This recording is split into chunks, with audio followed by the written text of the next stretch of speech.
The carriage wheels ceased their rattling precisely at dusk, as though the driver had timed Eliza Pemberton's arrival to coincide with that uncertain hour when daylight surrendered to something older and less forgiving. Through the dust-filmed window, Sweetwater Bend materialized like a fever dream made solid, its white columns rising from the Louisiana earth with the false promise of civilization. The house stood 3 stories tall, its Greek Revival facade suggesting grandeur, but even from this distance Eliza could perceive the rot, the way the uppermost windows gaped dark and empty like the sockets of a skull, the way Spanish moss hung from the live oaks not as decoration but as shrouds. She had traveled from Baltimore, where her father's recent death had left her dependent upon the charity of distant relations. Throughout the long journey south she had told herself this was temporary, that serving as governess to her cousin's children was merely a pause before her life could resume its proper course. Now, as the driver opened the carriage door, she understood with terrible clarity that Sweetwater Bend was not a pause but a terminus. The silence struck her first. She had expected the sounds of a working plantation at dusk, voices calling across fields, the clatter of evening preparations. Instead, the air hung thick and muffled, broken only by crickets that seemed to come from very far away, as though even the insects kept their distance from the house itself. Then they appeared, moving from the shadows, not walking but gliding, for figures in homespun who materialized so quietly that Eliza startled. An elderly man reached for her trunk with movements that suggested long practice in making himself small, his eyes fixed on the ground with such determination that Eliza wondered what he feared he might see if he looked up. 2 women followed, both with expressions so carefully emptied of emotion that their faces seemed like masks worn over something unspeakable. A boy no older than 12 brought up the rear, and it was his eyes that caught Eliza's attention, the way they met hers for just an instant before darting away, and in that instant she saw not deference but warning. They moved like shadows, each movement calculated to draw no attention, provoke no anger, occupy no more space in the world than absolutely necessary. They moved as though they had learned to exist as absences, as carefully maintained voids in the shape of human beings. The front door stood open, and from within came a sickly sweet smell that Eliza's mind initially identified as jasmine before recognizing underneath it something else, something organic and corrupt, the smell of rot dressed up in perfume. She mounted the steps and crossed the threshold into an entrance hall that might once have been magnificent but now carried the unmistakable atmosphere of a place where something had gone profoundly wrong. The wallpaper peeled in long strips revealing water-stained plaster beneath. The crystal chandelier hung at a slight angle, throwing fragments of color across walls that seemed to absorb rather than reflect the light. The air inside was cool like a cellar, like a tomb, like something sealed away from the sun for far too long. "Eliza, my dear child, you must be absolutely exhausted from your journey." The voice emerged from the parlor doorway before its owner appeared, and when Constance Whitmore finally stepped into view, Eliza had to suppress a gasp. Her mother's sister had been beautiful once, this was evident in the bone structure, but something had hollowed her out from within. Her dress was expensive, her posture impeccable, yet she gave the impression of a woman performing the role of herself. Her smile never reached her eyes, which darted constantly to the shadows, as though expecting something to emerge from them. "Aunt Constance, you're most kind to receive me." Eliza allowed herself to be embraced, noting how her aunt's hands trembled, how she smelled of laudanum and desperation underneath the lavender water. "Nonsense, we're delighted to have you, the children have been beside themselves with anticipation, haven't they, Silas?" This last was directed toward the back of the hall, where a figure had been standing so still that Eliza had initially mistaken him for furniture, and only now did Magistrate Silas Whitmore step forward into what remained of the dying light. He was a tall man, well-fed in the way of successful planters, dressed in a dark suit that suggested both wealth and sobriety. His face might have been called distinguished, all strong lines and careful grooming, but his eyes were wrong, something in them calculated and cold, assessing Eliza not as a niece but as a new variable in an equation only he could see. When he smiled, his teeth seemed too white, too perfect, and Eliza found herself thinking of a snake swallowing a mouse. "Miss Pemberton, welcome to Sweetwater Bend. I trust your journey was uneventful." His voice was smooth, educated, with that particular southern cadence that could make casual conversation sound like a legal deposition. He did not offer his hand, and Eliza was grateful. "Quite uneventful, sir, thank you." "Excellent. Constance will show you to your room. Dinner is at 8. The children are already abed, but you'll meet them tomorrow." He turned then and walked deeper into the house, and Eliza noticed that the enslaved people moving quietly through the hall completing their evening tasks did not look up as he passed, their careful invisibility intensifying in his presence until they seemed to fade into the very walls. Constance led her up a staircase that creaked with each step, past portraits of stern-faced ancestors, down a hallway where the wallpaper pattern of climbing roses had faded to the color of old blood. The room prepared for her was at the back of the house, overlooking what had once been formal gardens but now sprawled wild and overgrown. "I do hope you'll be comfortable, dear. Sarah will bring hot water in the morning, and please don't hesitate to ring if you need anything, though the bell pull isn't quite functioning." Constance spoke in a rush, and Eliza realized her aunt was afraid, genuinely terrified, though of what remained unclear. "Dinner at 8, don't be late, Silas doesn't tolerate unpunctuality." She withdrew quickly, and Eliza heard her footsteps hurrying back down the hall as though pursued. Dinner was a strange, stilted affair conducted in a dining room that could have seated 20 but held only 3. The food tasted like ash in Eliza's mouth, and conversation consisted primarily of Constance's nervous observations about weather and news from New Orleans, observations that died in the air between them like birds striking windows. Silas ate methodically, occasionally interjecting comments about cotton prices, and twice Eliza caught him staring at her with that calculating expression. Enslaved servants brought and cleared courses in perfect silence, and once Eliza tried to meet the eyes of the young woman serving soup, wanting to communicate something, perhaps simply acknowledgement, but the woman's gaze remained fixed on the middle distance as though Eliza didn't exist, as though she had learned to navigate the house by memory alone with her eyes open but unseeing. She retired to her room as soon as propriety allowed, pleading exhaustion. The upstairs hallway was darker than before, the few oil lamps spaced too far apart, and the shadows between them seemed to pulse and shift as though breathing. Her room felt colder than earlier, and when she lit the candle on her bedside table, the flame guttered and jumped despite the absence of any draft. Eliza changed into her nightgown, brushed her hair with mechanical strokes, knelt briefly beside the bed in an attempt at prayer that felt hollow, then climbed beneath sheets that smelled faintly of mildew. Sleep seemed impossible, her mind racing with impressions of the day, with the wrongness of this place, with the terrible silence of the people who lived and worked here, with the fear in her aunt's eyes and the calculation in her uncle's.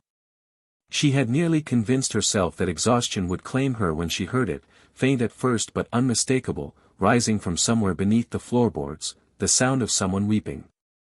Not the quiet tears of ordinary sadness but the desperate, broken sobs of someone who has moved beyond hope into a territory of pure anguish, the crying of someone who believes no one can hear them and therefore holds nothing back. The sound seemed to come from directly below her bed, and Eliza found herself frozen, her hand reaching automatically for the candle even as some deeper instinct screamed at her to remain in darkness, to pretend she heard nothing.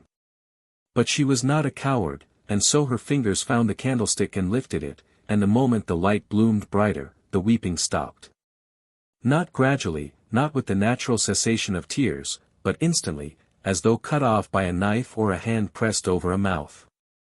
The silence that followed was somehow worse than the crying had been, a silence full of held breath and suspended terror, and Eliza sat frozen in her bed holding the candle aloft, its flame now burning steady and true, listening to the absolute absence of sound from the space beneath her floor. She remained that way for what felt like hours, straining to hear any repetition of the sound, but none came. Eventually, she lay down again, though she did not blow out the candle, leaving it burning through the night like a ward against darkness, and when sleep finally came it was troubled by dreams of hands reaching up through floorboards, of voices calling from beneath the earth, of a house that was also a mouth that was also a grave, and she woke gasping in the gray light before dawn with the certainty that she had made a terrible mistake in coming to Sweetwater Bend, and that leaving would prove far more difficult than arriving had been. Before we continue deeper into the horrors that await at Sweetwater Bend, I need you to do something. If this story has grabbed your attention, if you felt that chill when Eliza heard the weeping beneath her floorboards, hit that subscribe button right now. This is only the beginning, and you don't want to miss what happens when Eliza discovers what her uncle keeps hidden in the cellars, or when the house itself begins to remember every sin committed within its walls. Drop a comment below and tell me, would you have stayed at Sweetwater Bend, or would you have fled that very first night? Now, let's descend further into the darkness together. Morning arrived at Sweetwater Bend not with the gentle promise of renewal but as a reluctant concession to necessity, pale light filtering through Eliza's window like something exhausted from a long journey. She woke to find the candle had burned itself out sometime in the night, leaving a pool of hardened wax on the bedside table, and for a moment she allowed herself to believe that the weeping she had heard was merely the product of travel fatigue and an overactive imagination. Then she remembered the absolute silence that had followed the lighting of her candle, the sense of something holding its breath in the darkness below, and she knew with bone-deep certainty that whatever she had heard was real. A knock at the door, so soft it might have been mistaken for the house settling, announced the arrival of Sarah Blackwood. The woman who entered carrying a pitcher of steaming water moved with a dignity that seemed impossible given her circumstances, her back straight despite the burden she carried, her face composed into an expression that revealed nothing while somehow conveying everything. She was perhaps 60 years old, though hardship might have aged her prematurely, her hair wrapped in a faded blue headscarf, her dress patched but meticulously clean, her hands showing the wear of decades of labor yet still graceful as they poured water into the basin. "Good morning, miss," Sarah said, her voice low and carefully modulated, the tone of someone who has learned that inflection can be as dangerous as words. "Mistress Constance says you're to meet the children after breakfast. They're in the schoolroom on the 3rd floor." "Thank you, Sarah." Eliza rose from the bed, wrapping her shawl around her shoulders against the morning chill that seemed to emanate from the walls themselves. "I wonder if I might ask you something." The older woman's hands paused for just a fraction of a second, a hesitation so brief it might not have been noticed by someone less observant, before she continued straightening the items on the washstand. "Yes, miss. Last night, I heard," Eliza began, but Sarah's eyes met hers with such sudden intensity that the words died in her throat. It was not anger in that gaze, nor fear exactly, but something more complex, a warning mixed with resignation, a look that said there are things we do not speak of here, there are sounds we pretend not to hear, there are horrors we survive by refusing to acknowledge them aloud. "The house is old, miss," Sarah said quietly, her words carrying layers of meaning that Eliza was only beginning to comprehend. "Old houses make all manner of sounds. Settling foundations, wind in the eaves, mice in the walls. Best not to pay them too much mind." She moved toward the door, then paused with her hand on the knob. "The children will be waiting. Master Silas doesn't like to be kept waiting either, and he takes his breakfast early before he goes out to inspect the fields." After Sarah departed, Eliza washed and dressed with mechanical efficiency, her mind turning over the brief exchange. The warning had been clear enough, the message unmistakable: do not ask questions, do not investigate sounds in the night, do not disturb the carefully maintained fiction that allowed everyone in this house to function. She thought of her aunt's trembling hands, of the enslaved people moving like ghosts through the halls, of Silas Whitmore's calculating eyes, and she understood that Sweetwater Bend operated according to rules that had nothing to do with law or morality and everything to do with survival. Breakfast was taken alone in a small dining room off the main hall, Constance having sent word that she was indisposed and Silas already gone about his duties as magistrate and master of the plantation.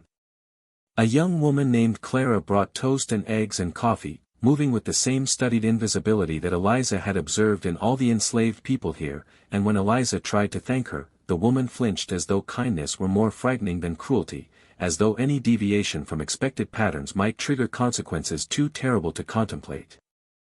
The schoolroom occupied the entire 3rd floor of the house, a long chamber with windows on 3 sides that might have been cheerful if not for the bars that crossed them at regular intervals, ostensibly to prevent accidents but giving the space the atmosphere of a genteel prison. 2 children sat at a scarred wooden table, their backs perfectly straight, their hands folded in their laps, their faces wearing expressions of such studied blankness that Eliza immediately recognized the family resemblance to their mother's performative composure. Margaret Whitmore was 11 years old, thin as a reed, with pale blonde hair pulled back so tightly it seemed to stretch her features. Her dress was expensive but slightly too small, as though no one had noticed she was growing, and her eyes had a feverish quality that suggested either illness or something more troubling. Thomas Whitmore was 9, darker than his sister, with his father's strong features already beginning to emerge from the softness of childhood, and when he looked at Eliza there was something in his gaze that reminded her uncomfortably of Silas, an assessment that seemed far too adult for a child's face. "Good morning, children. I'm your cousin Eliza, and I'll be overseeing your education." She kept her voice gentle, approaching the table the way one might approach a pair of wild animals that might either flee or attack. "I thought we might begin by discussing what you've been studying, so I know where to continue your lessons." "We've been studying nothing," Margaret said, her voice flat and affectless. "Our last governess left 3 months ago, and Father said it wasn't worth hiring another until you arrived because they never stay anyway." "I see. And why don't they stay?" Eliza asked, though she suspected she already knew the answer. "Because of the screaming," Thomas said matter-of-factly, as though commenting on the weather. "Though Father says there is no screaming, and Mother says the same, so I suppose it must be our imagination, except Margaret hears it too, so either we're both mad or everyone else is lying." "Thomas, don't be vulgar," Margaret hissed, but there was no real rebuke in her tone, only a weary familiarity with her brother's observations. Eliza pulled out a chair and sat across from them, abandoning the formal distance she had planned to maintain. "Tell me about the screaming." The children exchanged glances, a silent communication passing between them, and Eliza saw in that moment how they had learned to survive in this house, by forming an alliance of two against the horrors that surrounded them, by confirming for each other that what they witnessed was real even when every adult around them insisted otherwise. "It comes from below," Margaret said finally, her voice dropping to barely above a whisper. "From the cellar beneath the house, or perhaps from beneath the cellar, from somewhere deeper still. Sometimes it's at night, but sometimes it's during the day, when Father is home. Mother plays the piano very loudly when it happens during the day, and she makes us sing hymns, and she pretends not to notice that we can hear it underneath the music." "And what do you think causes this screaming?" Eliza asked, though her stomach had begun to churn with a dread that tasted like copper. "The discipline room," Thomas said, and there was something ancient and terrible in his young eyes. "That's what Nathaniel Groves calls it, the overseer. I heard him talking to Father once, saying that a new worker needed to be disciplined because he tried to run away, and Father said to take him to the room beneath the house, and then later there was screaming, and then after that the man walked differently, when he could walk at all." "Thomas, please," Margaret whispered, but her brother continued as though a dam had broken, as though he had been waiting for an adult who might actually listen instead of deny. "Father says it's necessary for order, that it's his responsibility as master and magistrate to maintain proper discipline, that it's sanctioned by law and church and custom. Mother says we mustn't speak of it because it's not appropriate for children, but we hear it anyway, we hear everything, and at night I dream about what it would be like to be taken to that room, what it would be like to know there was no escape, no hope, nothing but whatever waits in the darkness below." His voice had remained steady throughout this recitation, which somehow made it more disturbing than if he had cried. Eliza felt the room tilt around her, the full horror of her situation crystallizing with terrible clarity. She was not merely in a house where evil occurred, she was in a house where evil was systematic, sanctioned, woven into the very fabric of daily life. Her uncle, a magistrate sworn to uphold justice, maintained a torture chamber beneath his home. Her aunt, who had once played with dolls alongside Eliza's mother in Baltimore, now played piano to drown out the sounds of human suffering. And these children, these pale, too knowing children, were being raised to accept this horror as normal, as necessary, as their inheritance. "I want to show you something," Margaret said suddenly, rising from her chair and moving to a large bookcase that dominated one wall of the schoolroom. She pulled out a leather-bound ledger, the kind used for household accounts, and brought it to the table. "I found this in Father's study. He doesn't know I took it." Eliza opened the ledger, and the words on the page seemed to burn themselves into her vision. Names, ages, purchase prices, dates of acquisition. Human beings are reduced to inventory, to numbers in a column, to assets to be balanced against debts. Solomon, 28 years, $900, purchased New Orleans. Rachel, 19 years, $750, birth on property. Isaiah Freeman, 22 years, $850, purchased Richmond. Page after page of names and numbers, a catalog of souls owned and traded, and beside each name were additional notations, sick days, productivity assessments, disciplinary actions required, eventual disposition through sale or death. This is how Father sees them, Margaret said, her voice still that eerie monotone. Not as people but as numbers. And this is how we're supposed to see them too, how Thomas will see them when he inherits Sweetwater Bend and becomes master in his turn. Mother says I should be grateful I'll marry and leave, that I won't have to carry the burden of management, but I think she's wrong. I think leaving means carrying a different kind of burden, the burden of knowing and doing nothing, of being complicit through silence. Eliza closed the ledger with trembling hands, the weight of its contents crushing something inside her chest. Her education, her comfort, her very presence in this schoolroom was built upon the foundation documented in these pages. Every piece of clothing she wore, every meal she ate, every moment of safety she enjoyed existed because human beings were treated as property, because suffering was converted into profit, because an entire system of laws and customs and economic structures had been constructed to justify the unjustifiable. "What do you want me to teach you?" she asked the children, her voice barely steady. "The truth," Margaret said simply. "Everyone else teaches us lies dressed up as virtue. Teach us the truth, even if the truth is that we're all damned, every one of us, and there's no redemption possible for what we've inherited." Before Eliza could respond, the sound of heavy footsteps on the stairs announced an approaching presence, and both children immediately resumed their previous posture, back straight, hands folded, faces carefully blank. Nathaniel Groves appeared in the doorway, a thick-bodied man with the complexion of someone who spent his days in the sun supervising labor through violence. His clothes were rough but expensive, his boots still carrying mud from the fields, and he looked at Eliza with undisguised contempt for her gender combined with the servility he owed to her class. "Master Silas wants to see the new governess in his study," Groves said, his voice carrying the flat accent of poor southern whites elevated above their original station through their willingness to enact cruelty. "Now, not later." Eliza rose, smoothing her skirts with hands she willed to steadiness. "Children, please review your arithmetic while I'm gone. I'll return shortly."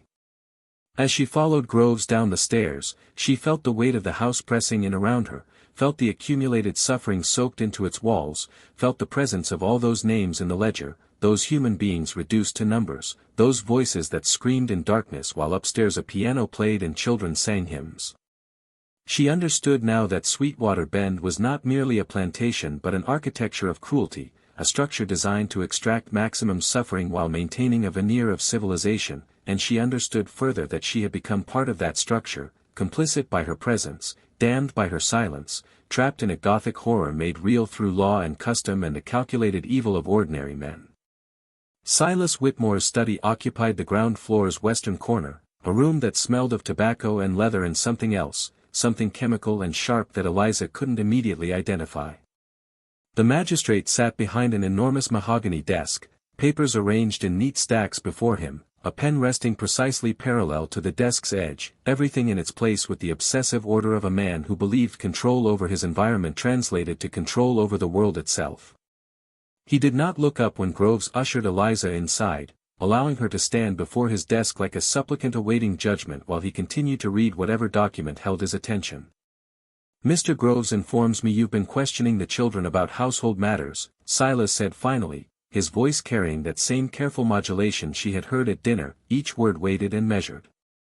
"I trust you understand that your role here is educational, not investigative. The children have active imaginations, particularly Margaret, and they are prone to exaggeration and fantasy. You would do well to discourage such tendencies rather than indulge them. I was merely attempting to understand their current level of education, Eliza replied, keeping her own voice steady though her heart hammered against her ribs. To teach effectively, one must know what the students already comprehend. Indeed. Silas set down his pen with deliberate precision and finally raised his eyes to meet hers, and in that gaze Eliza saw something that made her blood run cold. It was not anger or even displeasure but rather a perfect confidence, the certainty of a man who had never faced meaningful consequences for his actions and never would. Then let me clarify what they need to comprehend. They need to understand Latin and Greek, mathematics sufficient for managing accounts, geography and history as befits their station. Margaret needs music and deportment and the skills necessary to make an advantageous marriage. Thomas needs to understand the management of property and the maintenance of proper order. What they do not need is to develop an unhealthy fascination with matters that do not concern them. Of course, sir. The words tasted like ashes, but Eliza forced them out, understanding that direct confrontation would accomplish nothing except her own dismissal, and something in her had already decided that bearing witness, however inadequate, was better than the willful blindness she had observed in her aunt. Excellent. You may return to your duties. Silas picked up his pen again, the dismissal absolute, and Eliza turned to leave, but his voice stopped her at the door. Miss Pemberton, one more thing. The house makes sounds at night. Old houses do.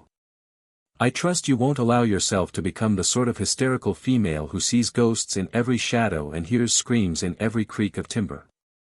Such delusions are contagious, particularly among women and children, and I won't tolerate disruption of household peace based on overactive imaginations.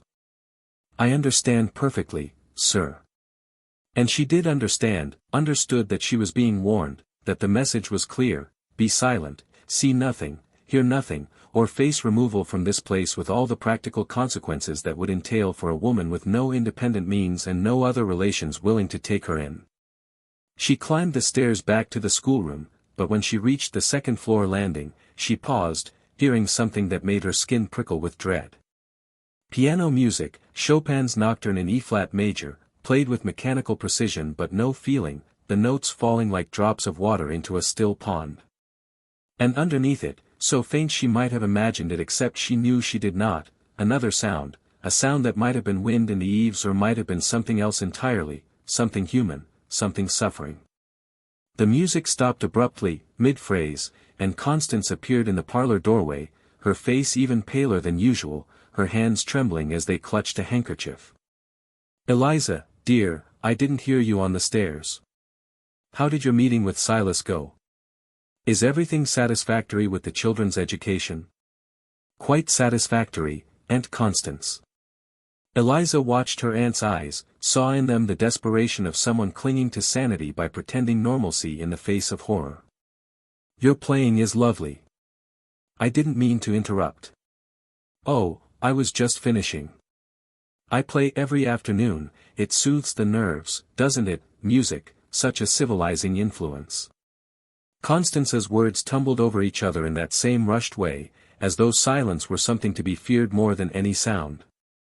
You should join me sometime, we could play duets, like we did when you were a girl, do you remember, when you visited us in Baltimore before we moved south, she stopped herself, the handkerchief pressed to her mouth as though to physically prevent whatever words wanted to escape. Before what, Aunt Constance? Before everything changed. Her aunt's voice dropped to a whisper. Before we came here, before Silas inherited this place from his uncle, before we learned what inheritance really means. Sometimes I think the house was waiting for us, that it needed new people to feed on, new souls to devour, and we walked in willingly, we smiled and accepted our good fortune, and now we're trapped, all of us trapped, and the only escape is to pretend everything is normal, everything is fine, everything is as it should be. Aunt Constance, what do you mean the house was waiting? But her aunt had already turned and fled back into the parlor, and a moment later the piano music resumed, louder this time, almost violent in its intensity. Chopin transformed into something harsh and discordant, and Eliza understood that whatever moment of vulnerability had allowed her aunt to speak truth had passed, sealed over once again by the protective fiction of normalcy. That night, Eliza lay in her bed with the candle burning, determined to remain awake, to hear clearly whatever sounds might come from below. The house settled around her, timbers creaking, wind rattling the windows, all the ordinary sounds of an old structure, and she began to think that perhaps she would hear nothing, that perhaps Silas was right and her imagination had conjured horrors where none existed. Then, sometime past midnight, the weeping began again, but this time it was not alone. Voices rose from beneath the floorboards, multiple voices, some crying, some speaking in languages Eliza didn't recognize, some simply moaning in wordless anguish. And underneath them all, a sound like chains dragging across stone, like footsteps pacing endlessly, like fists pounding against walls that would never yield. The sounds built upon each other, layering into a symphony of suffering that seemed to come not from a cellar but from somewhere deeper, from the very foundation of the house, from the earth itself. Eliza sat frozen, her candle flame burning steady and bright, and as she listened she began to discern words in the chaos, began to understand that what she heard were not ghosts in the traditional sense but something else entirely, something that might be called the memory of pain, the psychic residue of accumulated trauma, the house itself remembering every scream, every plea, every moment of agony that had occurred within its walls. Then she heard footsteps in the hallway, real footsteps, human footsteps, and a moment later a knock at her door. She rose, pulling her shawl around her shoulders, and opened it to find Margaret standing there in her nightgown, barefoot, her eyes wide and glassy. "Do you hear them?" the child whispered. "The voices from below?" "Yes." There was no point in lying, not to this child who had already been forced to know too much. "Come inside, quickly." Margaret slipped into the room, and Eliza closed the door behind her. The girl moved to the window and looked out at the darkness beyond, at the shapes of the slave quarters barely visible in the starlight, at the field stretching away toward the river. "Father says they're not real, the voices," Margaret said, her voice that same eerie monotone she had used in the schoolroom. "He says it's hysteria, female weakness, the kind of delusion that needs to be corrected through discipline and prayer. But I know they're real because I've been to the cellar, I've seen the room where he takes them, I've seen the chains and the blood and the instruments he uses, and I know that every person who screams in that room leaves something behind, some piece of their suffering that soaks into the walls and the floor and the very air itself." "Margaret, how did you?" "6 months ago. I couldn't sleep, and I followed father when he went down into the cellar with Groves and 2 of the field workers dragging Isaiah Freeman between them.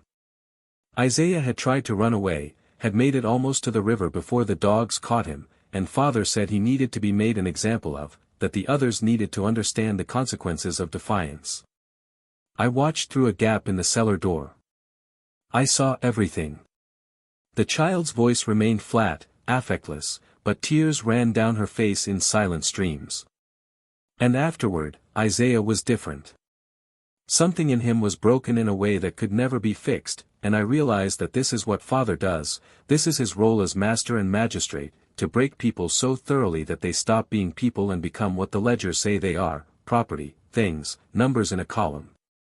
Eliza pulled the child into her arms, feeling the thin body shake with suppressed sobs, and understood that Margaret had already lost whatever innocence childhood might have offered, that she had been forced to witness horrors that would mark her forever, that she would carry this knowledge into whatever life awaited her beyond Sweetwater Bend. "I'm sorry," Eliza whispered, knowing the words were inadequate, knowing that nothing she could say would erase what Margaret had seen. "I'm so sorry." "Don't be sorry." Margaret pulled away, wiping her face with her sleeve. "Just don't pretend. That's all I ask. Don't be like Mother, don't be like the other governesses who heard the sounds and convinced themselves they were imagining things. The voices are real, the suffering is real, and someone needs to acknowledge it even if we can't stop it."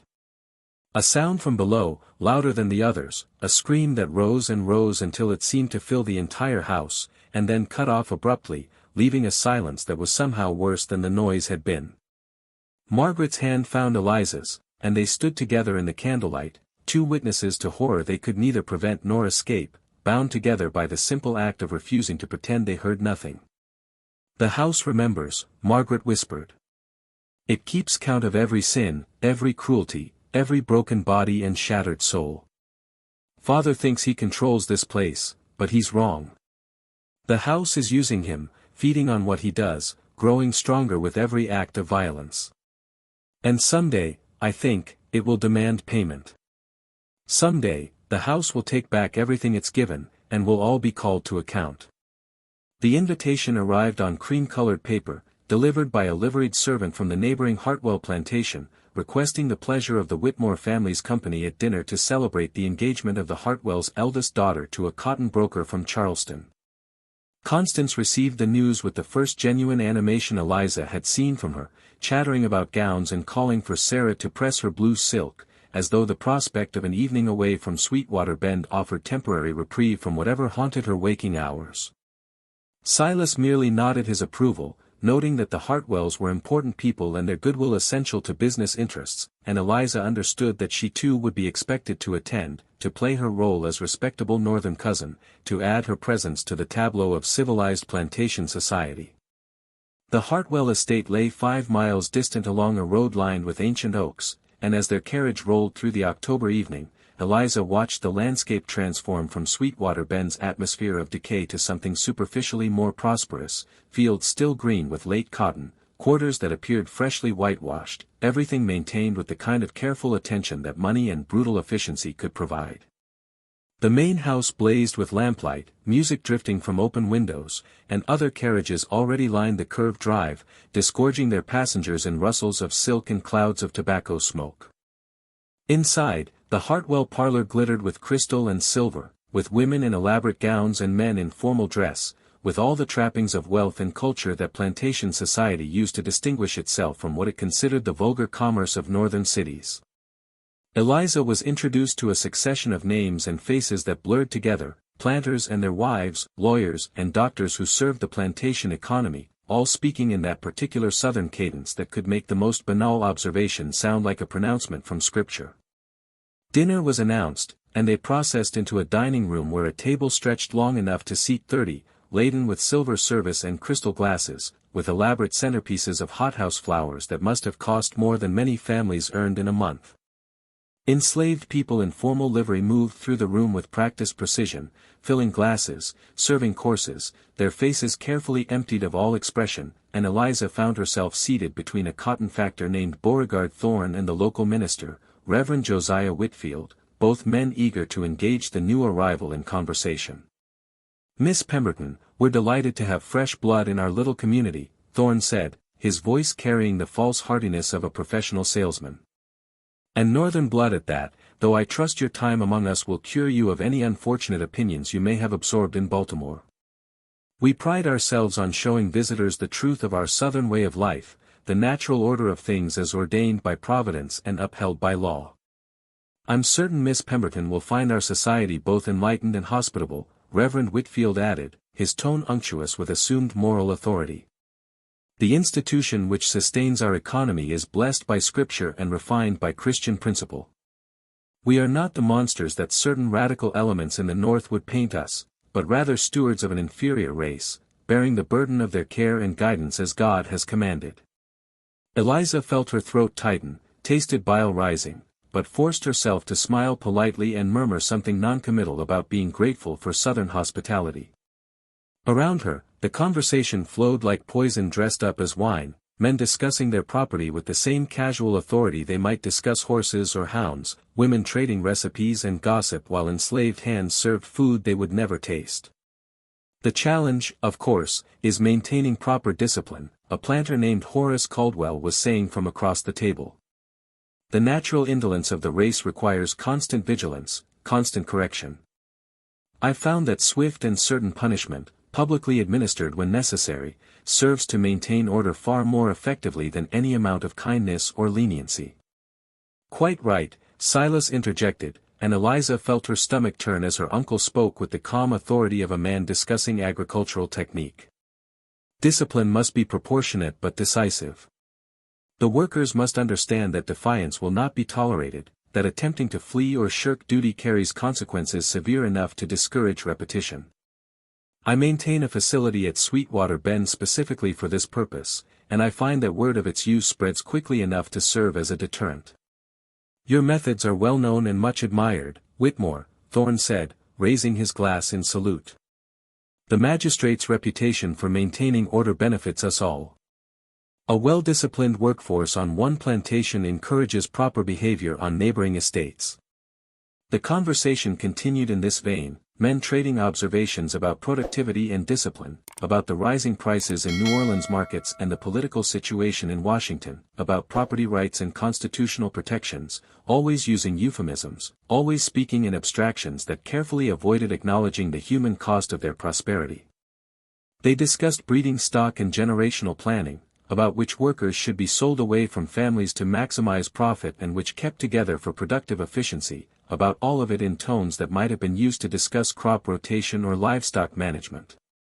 Eliza watched an enslaved woman refill water glasses, moving with that same careful invisibility she had observed at Sweetwater Bend, and their eyes met for just an instant. The woman's name was Ruth Morrison, she had heard someone say earlier, and in that brief moment of contact Eliza saw everything the woman could not speak, saw the knowledge of every conversation she had been forced to overhear, every casual discussion of cruelty, every calculation of human beings as assets, every word that treated her and those like her as things rather than people. The look in Ruth's eyes was neither plea nor accusation but something more complex, a demand for witness, an insistence that someone acknowledge the horror of this performance, this elaborate theater of civilization built atop a foundation of systematic brutality. The moment passed, Ruth moved on to the next guest, and the conversation flowed onward. Reverend Whitfield launched into a lengthy discourse on biblical justifications for slavery, citing carefully selected verses while ignoring inconvenient context, his voice rising with practiced pulpit authority as he explained how the natural order decreed by God required hierarchy, required some to rule and others to serve, required the superior race to bear the burden of guiding the inferior toward salvation through labor and submission. Of course, we are not cruel, he continued, dabbing at his mouth with a napkin that Ruth had placed beside his plate moments before.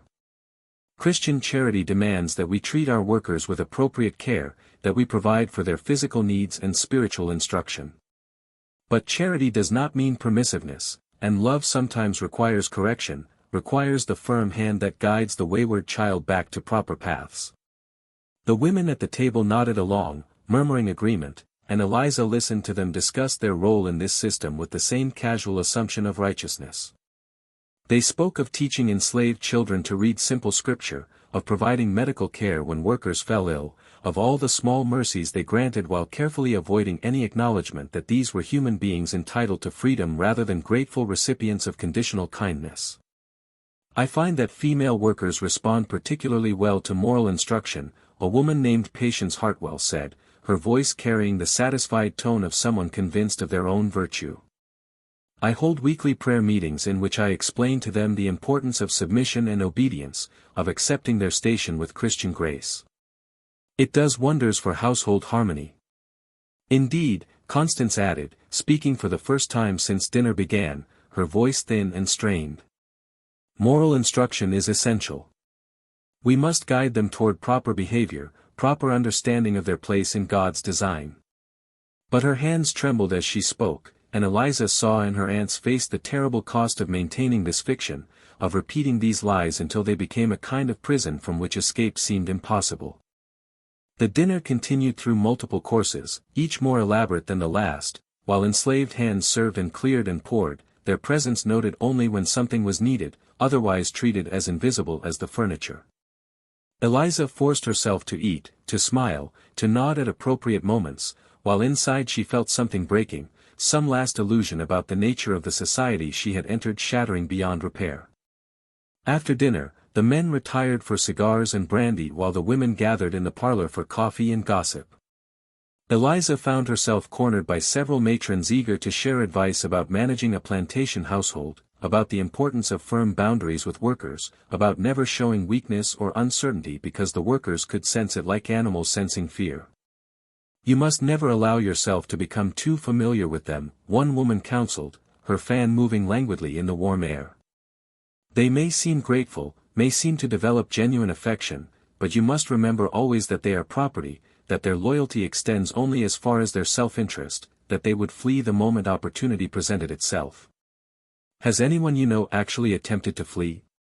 Eliza asked, unable to help herself, and the woman's fan paused mid-flutter. Well, of course, there are always malcontents, always those who fail to appreciate the security and care provided to them. Just last month, a field hand from the Morrison place attempted to run, can you imagine, after years of kind treatment, after Mrs. Morrison herself had nursed him through fever the previous summer. They caught him, naturally, and he was dealt with appropriately, and now he understands the consequences of ingratitude. Eliza felt the room closing in around her, felt the weight of all these smiling faces, all these respectable people who had convinced themselves that their cruelty was kindness, that their violence was justice, that their theft of human freedom was somehow ordained by divine will. Everyone knew what happened in discipline rooms, in fields, in the darkness. Everyone spoke in careful euphemisms to avoid acknowledging what they knew. The conspiracy of silence extended across the entire society, binding them all in shared guilt, shared denial, shared determination to maintain the profitable fiction that allowed them to sleep at night. She excused herself, pleading fatigue, and stepped out onto the veranda where the night air offered momentary relief from the suffocating atmosphere inside. But even here there was no escape from the reality of this place.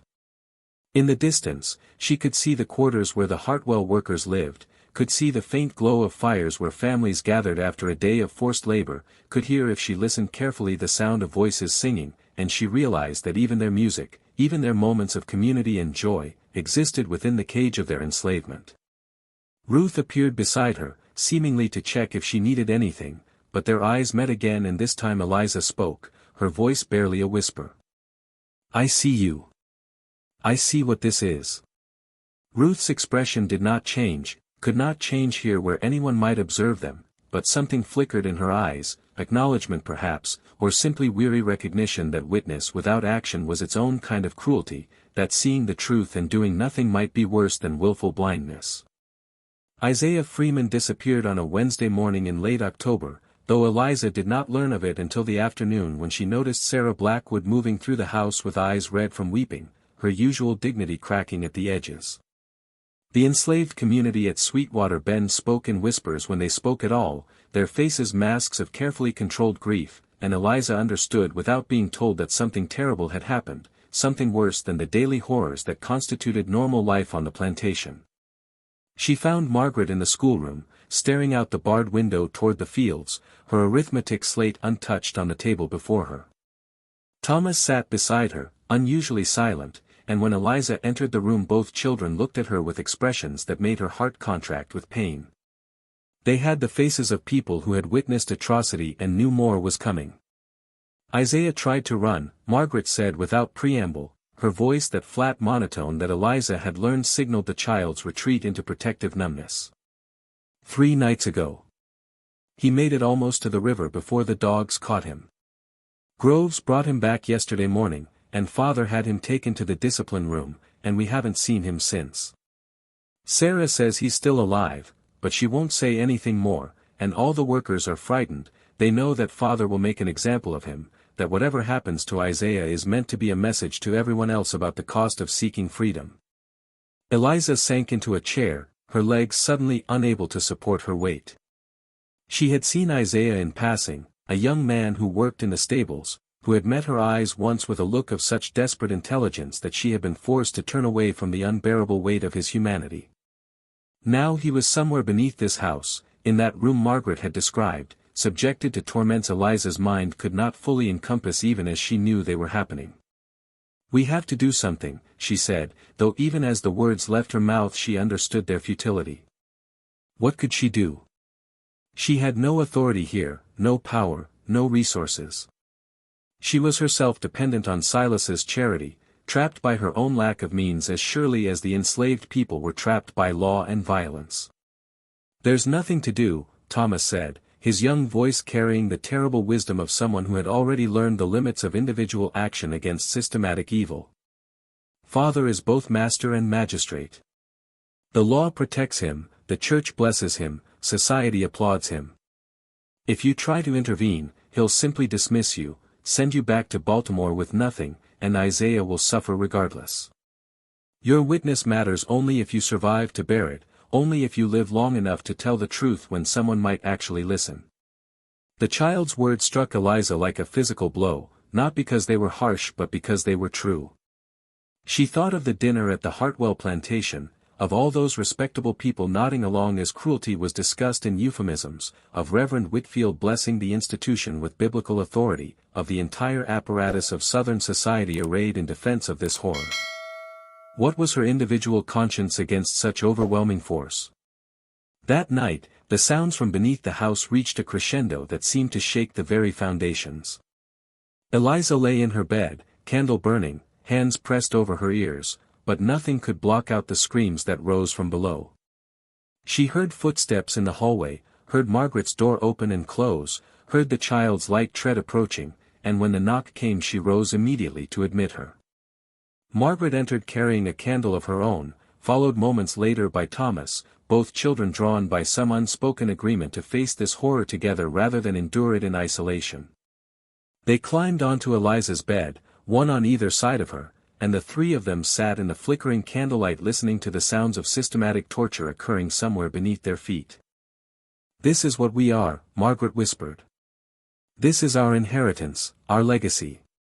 Father will die someday, and Thomas will become master, and unless something in him refuses, unless he finds the courage to break this chain, he will do exactly what Father does because it's expected, because it's legal, because it's profitable, because everyone around him will tell him it's necessary and right."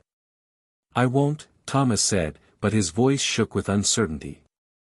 "I swear I won't become him, I won't," but the scream from below cut off whatever promise he might have made, and the boy began to cry, silent tears running down his face as he confronted the terrible possibility that the system was stronger than individual will, that he might indeed become his father despite every intention to the contrary. The supernatural elements that had lurked at the edges of Eliza's perception since her arrival now manifested with undeniable force. The walls of her room began to weep, dark moisture seeping through the wallpaper in spreading stains that smelled of copper and salt. The floorboards creaked and groaned as though something beneath them was trying to push through, trying to break free from whatever held it captive. Shadows moved in corners where no shadows should be, taking shapes that suggested human forms twisted in agony, hands reaching, mouths open in silent screams. "The house is waking up," Margaret said, her voice holding a strange note of satisfaction. "It's been feeding on suffering for so long, drinking in every scream, every plea, every moment of broken humanity, and now it's so full of horror that it can't contain it anymore. It's going to split open like overripe fruit and spill out everything it's absorbed, every ghost, every memory, every sin." A door slammed somewhere below, and then another, and then a series of them like dominoes falling, crash after crash echoing through the house. Glass shattered in another room. Something heavy fell with a sound like a body hitting the floor. The screaming from the cellar had stopped, replaced by a silence somehow more terrible, and into that silence came new sounds, whispers that seemed to come from the walls themselves, voices speaking in languages living and dead, testimony from all those who had suffered here, all those who had died here, all those whose agony had been absorbed into the very structure of Sweetwater Bend. "I have to go down there," Eliza said, rising from the bed despite every instinct screaming at her to remain where she was, to hide beneath the covers like a child, to pretend she heard nothing and saw nothing. "I have to see. I have to know, not as something heard through floorboards or whispered about in euphemisms, but as witnessed truth." "Don't," Margaret pleaded, grabbing her arm. "Knowing won't help him. Knowing will only destroy you." "I'm already destroyed," Eliza said, and realized as she spoke the words that they were true. The woman who had arrived at Sweetwater Bend believing herself a temporary guest, believing in the possibility of maintaining moral neutrality in an immoral place, that woman no longer existed. In her place stood someone who understood that witness might be inadequate but was still necessary, that seeing and acknowledging was the only resistance available to her, however insufficient it might prove. She took her candle and descended the stairs, the children following despite her whispered commands to remain behind. The house had taken on a dreamlike quality, walls seeming to breathe, portraits on the walls appearing to turn their heads to watch her pass, the air itself thick with the accumulated weight of decades of suffering. She found the cellar door standing open, revealing stairs descending into darkness that her candle could barely penetrate. The stairs were steep and narrow, the walls on either side rough stone that wept with moisture. The smell rising from below was indescribable, blood and excrement and fear, the smell of human degradation, the smell of evil made manifest through systematic cruelty. At the bottom of the stairs, a corridor stretched away into darkness, lined with doors, and from behind one of them came the sound of shallow breathing, of someone clinging to consciousness by the thinnest thread. Eliza pushed open the door, and her candle illuminated a chamber that would haunt her for the rest of her life. Chains hung from walls and ceiling. Instruments of torture lay on a wooden table, some clean and some not. Blood stained the floor in patterns that spoke of previous victims, of a long history of suffering in this space. And in the center of it all, suspended by chains from his wrists, hung Isaiah Freeman, his body bearing marks of brutality that Eliza's mind could not fully process, that her eyes took in but her consciousness tried to reject. His eyes opened when her candlelight fell on him, and in that gaze Eliza saw not accusation but something more complex, a look that asked, "Now you know, now you see, what will you do with this knowledge?" Sarah Blackwood appeared from the shadows, a bowl of water in her hands, cloths for cleaning wounds. "You shouldn't be here, miss," she said quietly. "This isn't for your eyes. But it is for yours." Eliza's voice came out hoarse, broken. "You're expected to tend him after, to patch him up enough that he can eventually return to work, to participate in the maintenance of this horror." "I do what I must to survive," Sarah replied, her voice carrying depths of sorrow and strength that Eliza could barely comprehend. "You can leave. We cannot. That is the only difference between your horror and ours. You will carry the memory of what you've seen tonight, and it will mark you, change you, perhaps destroy something essential in you. But you can leave. You can walk away from Sweetwater Bend and build a life elsewhere. We cannot. We must remain, must survive, must find ways to maintain our humanity in a place designed to strip it away." The truth of those words hit Eliza like a physical blow. She had thought herself trapped, had felt the constraints of her dependence and lack of means, but Sarah was right. Her trap had a door. Theirs did not. Her witnessing, her horror, her moral outrage, all of it was a luxury afforded by her eventual escape, while they remained, while they endured, while they survived day after day in circumstances that would break most people and yet somehow did not break them, not completely, not forever. "What can I do?" Eliza whispered, knowing the question was inadequate, knowing there was no answer that would satisfy. "Remember," Sarah said simply. "Write it down. Speak truth when you can, to who will listen. It's not enough, it's never enough, but it's something. And something is better than the silence that lets them pretend this isn't happening, that lets them sleep peacefully while people scream in darkness." Eliza made her choice in the gray hours before dawn, sitting at the small writing desk in her room with paper and ink before her, her hands still trembling from what she had witnessed in the cellar. She could not free anyone. She lacked the power, the resources, the courage for direct action that might save Isaiah Freeman or any of the others who suffered at Sweetwater Bend. But she could document. She could write down names and dates and testimony. She could create a record that might outlast this moment, that might someday serve as evidence of what had occurred here when the world was finally ready to acknowledge the truth. She began with Isaiah Freeman, 22 years old, purchased in Richmond for $850, beaten nearly to death for the crime of seeking freedom. She wrote Sarah Blackwood's name, her dignity in the face of horror, her wisdom about survival and witness. She wrote Ruth Morrison's name, the way their eyes had met at the Hartwell dinner, the silent demand for acknowledgement. She wrote down every name she could remember from Silas's ledger, every person reduced to inventory, trying to restore through the act of naming some measure of the humanity the system tried to erase. The children found her as the sun rose, Margaret and Thomas standing in her doorway with faces pale and exhausted from a sleepless night. They watched her write for a long moment before Margaret spoke. "You're leaving, aren't you?" The child's voice held no accusation, only weary understanding. "Yes." Eliza set down her pen, meeting Margaret's eyes directly. I cannot stay here. If I stay, I will either go mad or become complicit, and I cannot bear either fate. But before I go, I need to finish this, to write down everything I've witnessed, everything you've told me, everything that cannot be allowed to disappear into convenient silence. What good will writing do? Thomas asked, his young voice sharp with the bitterness of someone who had already learned the limits of words against violence. No one will believe you. Or if they believe you, they won't care. The whole system protects itself, protects men like father, protects the profits that flow from suffering. Perhaps you're right, Eliza acknowledged. Perhaps these pages will gather dust in some attic for decades, perhaps they'll be burned by someone who finds them inconvenient, perhaps they'll change nothing.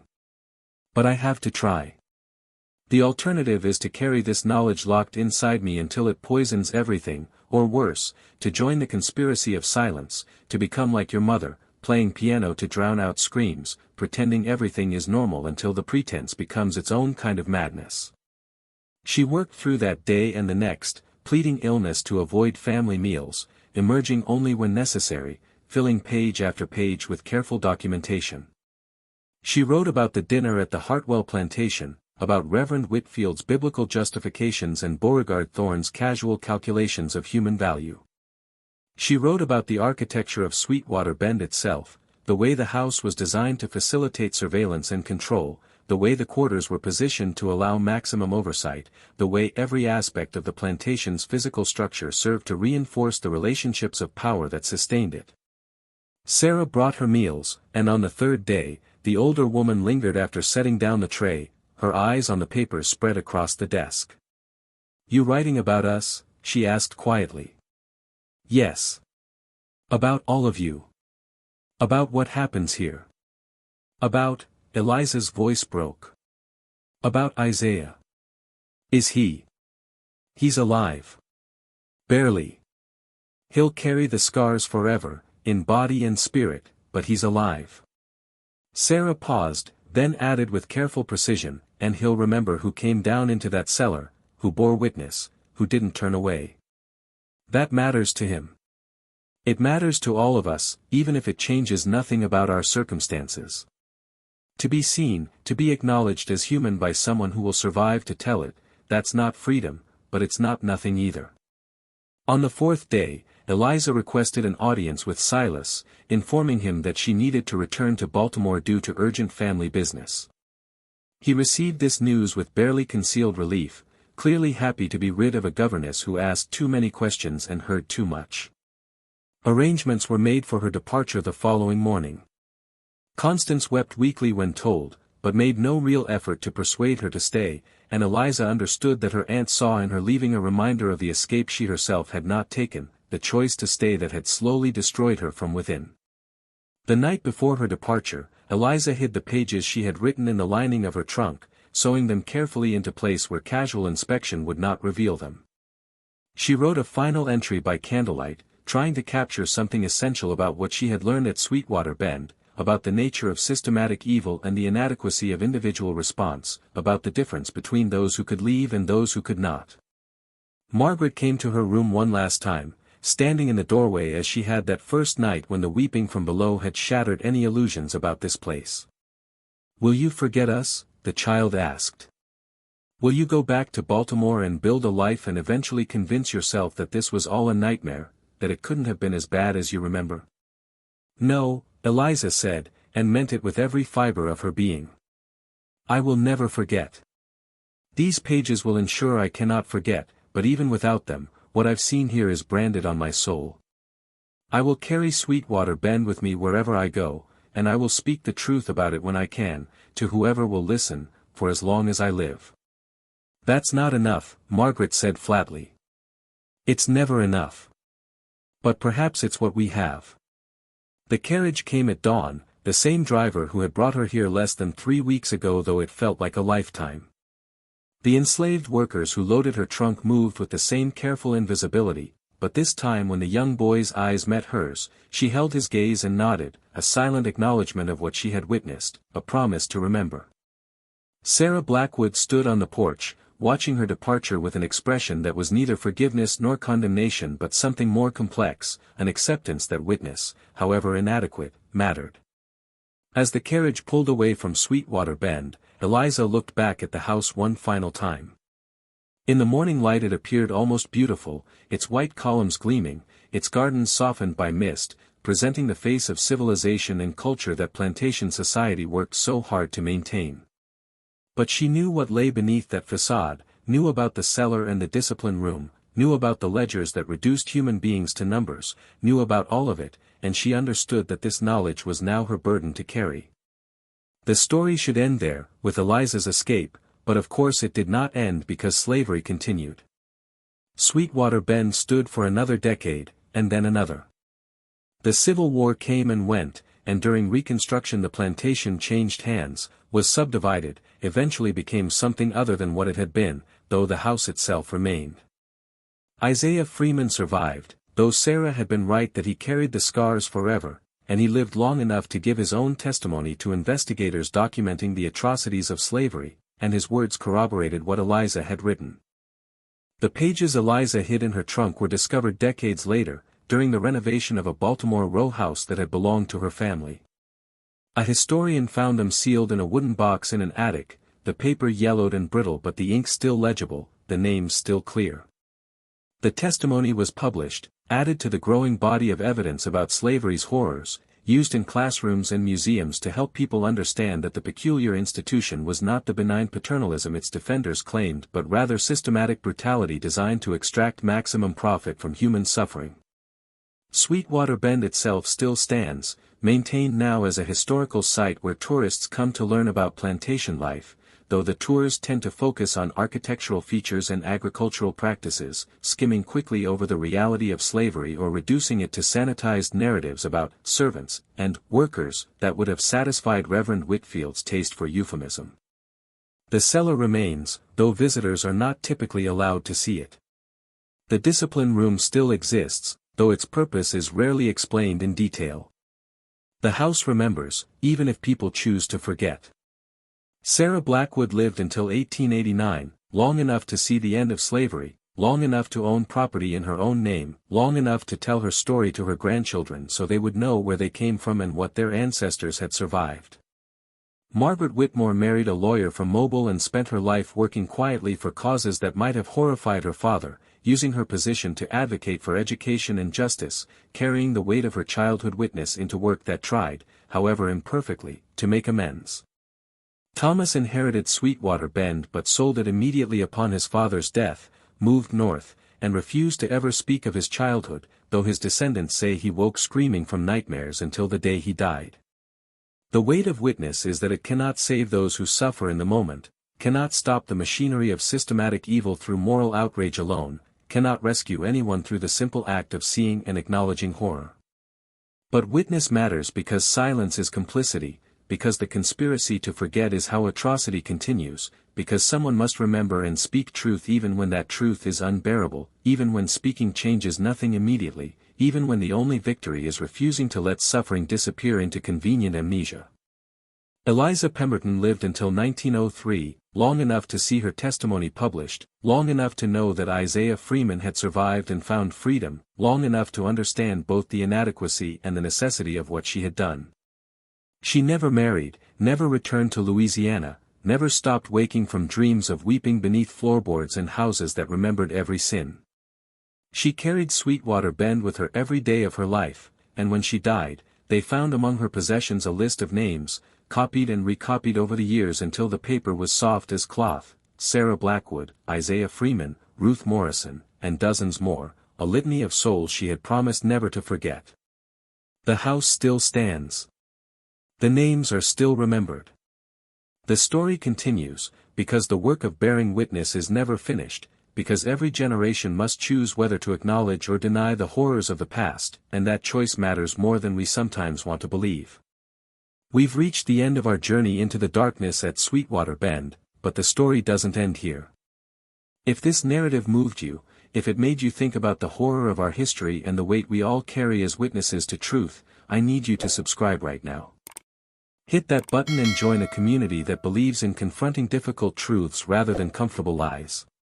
Drop a comment below and tell me your thoughts. What did this story make you feel? What other dark chapters of history should we explore together? Share this with someone who needs to hear it, because bearing witness is never a solitary act. It requires all of us, remembering together, refusing to forget together, carrying the weight together. Thank you for listening, thank you for witnessing, and I'll see you in the next story.